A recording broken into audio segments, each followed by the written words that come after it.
Hey, hello, welcome everybody to Into the Masterverse. Top Web here with you. You got my partner in crime, Break Something. How you doing, brother?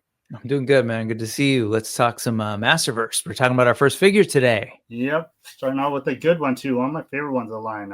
Into the Masters of the Universe, the Revolution cartoon Battle Armor He-Man. It occurs to me that we should probably quickly explain that we're not going to go in order of release, right? We're going to kind of bounce around a little. So we figured we'd start with a He-Man. So we're kind of coming with the one that's maybe the most sort of standard looking He-Man, but more recent. All right. So what are the details around this figure? Let's start off them. He was Wave 12, released in 2024.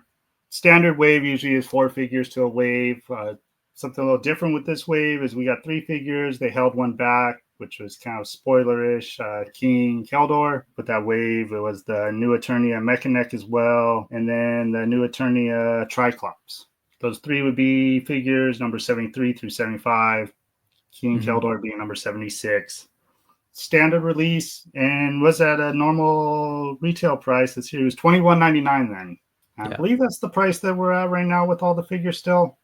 So those would be the 4 figures from that wave. And I'm glad we're starting off with him because he's, I think, one of the better He-Mans in the line. Do you remember how easy or how hard it was to find in stores? Like, was this one of those waves that where they were already kind of just steady? It's actually one of the waves that I had been ordering a lot online, but was going into like Walmarts and Targets for other stuff, and was seeing him because I remember even when Keldor did finally hit shelves, seeing him in there, the Mechanic, all them. So they were hitting stores. It wasn't like some of these other waves we had where you just couldn't find them anywhere. So yeah, I did see them all on pegs at one point.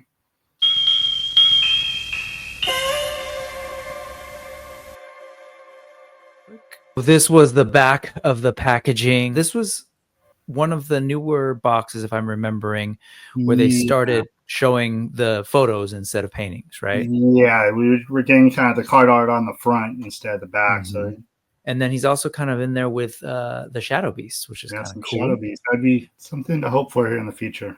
Mattel Creation.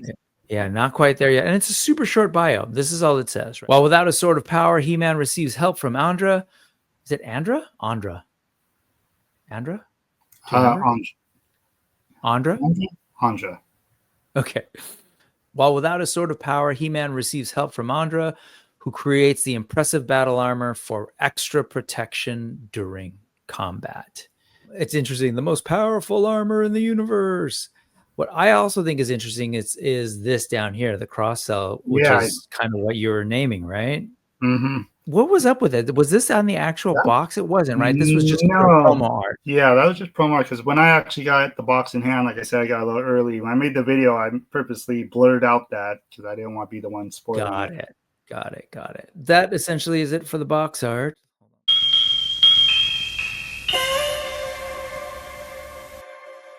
All right, so this isn't obviously the first time we've seen Battle Armor He-Man. Why don't you run us through some of the other versions that we've seen in the past? Yeah, we'll start out with so you got them in the vintage. Really a standard for a lot of people when they're kids because after regular suited He-Man, kind of harder to find. A lot of people's first He-Man was Battle Armor He-Man. You hear a lot of stories about that. That was the only one they ever had. He actually had the mechanism in him too, which was really cool. That's when you get the damaged effects on him. You get your just regular armor, the 1 slash to the 2 slashes. Yeah, okay. Then we moved on to 2000X. Yeah, here's some of those crazy variations they had.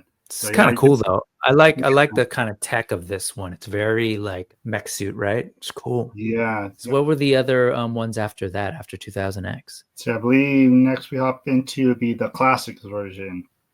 And this is when first time we got like the chest plates where they actually take the armor off and pop the plates in and out. So we can see here they has all 3, the standard just H, and you get the 1 slash, 2 slashes, which would carry on over into Masterverse when we got Masterverse. Yeah, this was a pretty, like, I will say this was truly like in classics form. This was a pretty classic looking homage to the vintage. Then we got into what?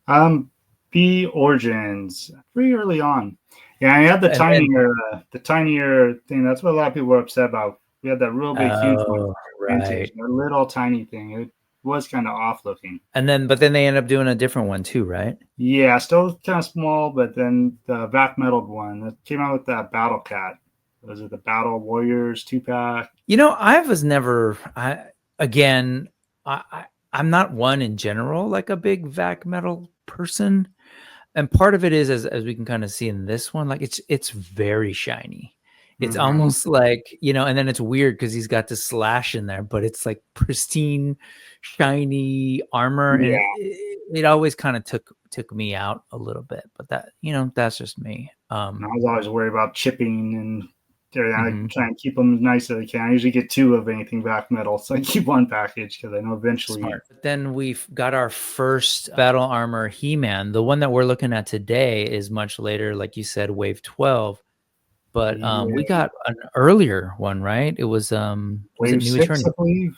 Yeah, New Attorney. I believe you said Wave 6. Yeah, he was pretty early on. One of the first New Attorney is cool figure as well. I really liked him. Yeah, he's actually one of my favorites. So again, to my earlier comments about it, it's like I had this guy, I had a regular He-Man, and I also had the 40th He-Man, I think, by this point.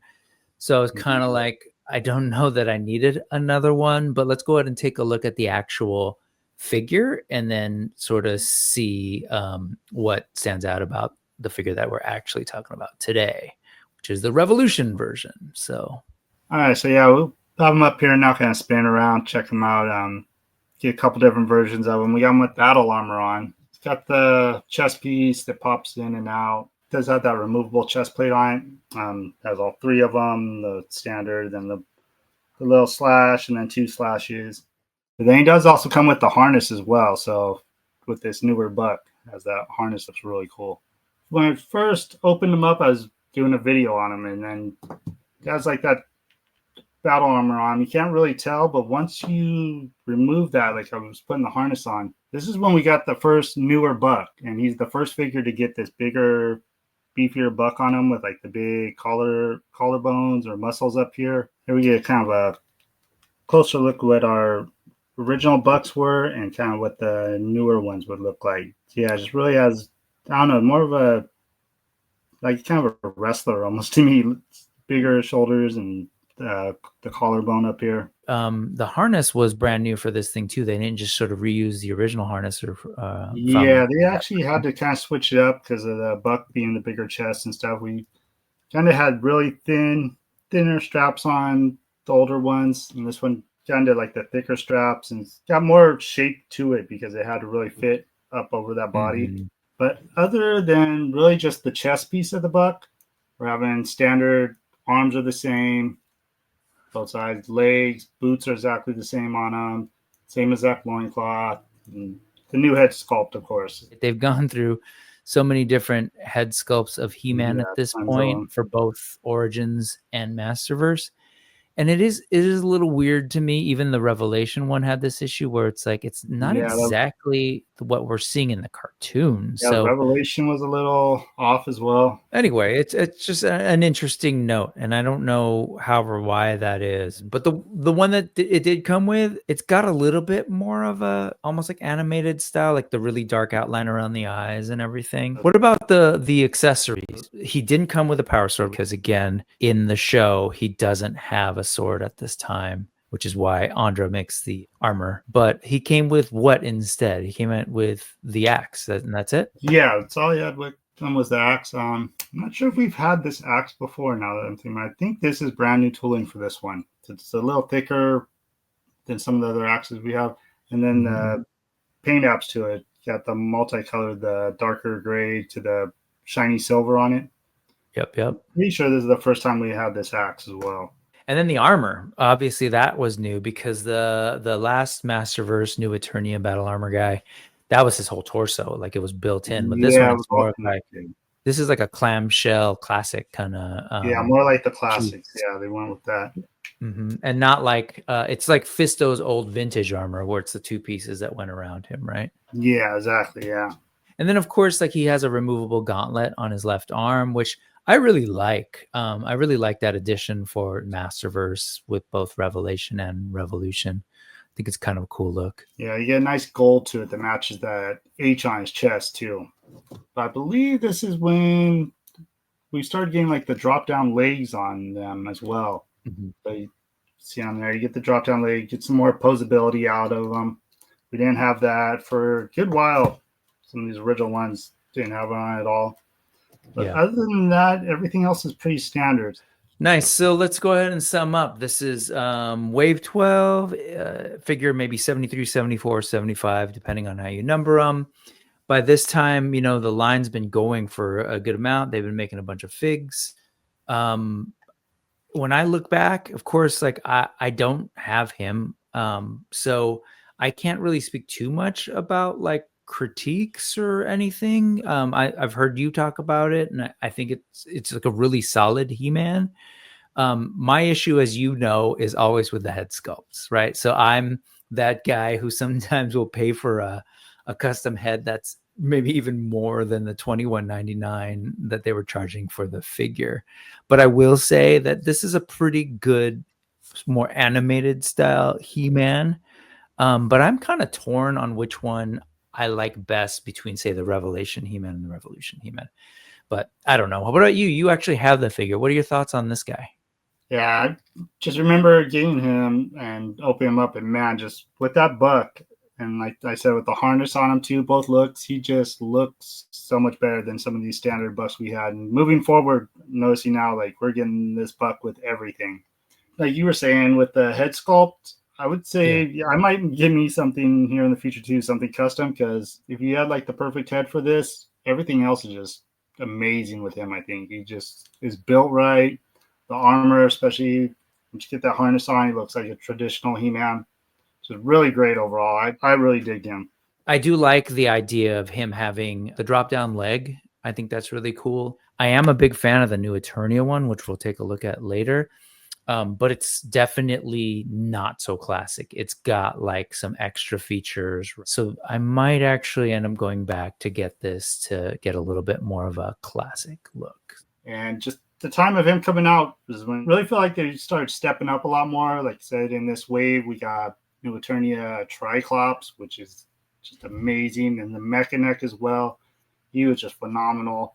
So we're getting some really great new Eternia ones, and even like this being Revolution, really great figure. I just love him. Like I said, pretty much my standard He-Man. What were your thoughts on him, Brick? I mean, I think to sort of sum up, when we're doing this whole Into the Masterverse thing, part of what we love about this line so much is that it truly is like multiversal, right? Across the Masterverse kind of thing. And so it's a trip, as you say, like we're 72, 73, 74 figures in, and they're going back to some of the classic looks, but it doesn't exactly match up with the other Battle Armor He-Man that we got. This one truly is that like classic armor with the axe look that so many people, you know, for so many collectors back in the day, this was their He-Man. But it also ties in with the current show, which I think is kind of a cool thing about Masterverse too, because it's highlighting some of the new things that we're getting.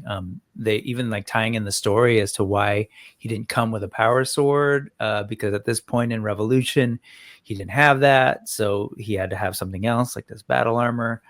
I think it's really cool. And I think also the fact that they're doing those tweaks, as you've pointed out, with a new buck, also with the whole drop down legs, like it seems like they're still playing with it and tooling the figure to kind of figure out the best way to present these toys, which I think is a great sign. I think the other cool piece about this is it's the first 2-for-1, right? Like we never got that in vintage where you could take off the harness and then change it to the battle armor. So I think that's super cool. It's neat to know that with a line like Masterverse, they can give us classic looks, but still tie it to modern entertainment and do something new with it, like give us a 2-for-1 He-Man. I think it's great. I think it's another healthy sign as to why Masterverse is a dope line.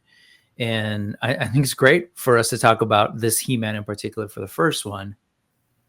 So I'm thinking we can't just start looking at the figures with a He-Man without moving on to Skeletor next, like you said, right? Favorite bad guy.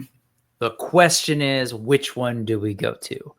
In order to find out, you're going to have to come back to the playlist that is listed here. use that same URL, bit.ly/into the masterverse. Check out that playlist, and roughly in about 2 weeks' time from now, that should go up. All right, and thank you from my end. Looking forward to get deeper into the Masterverse and showing off the rest of these figures with you guys. So thank you again for watching, and we'll be seeing you soon.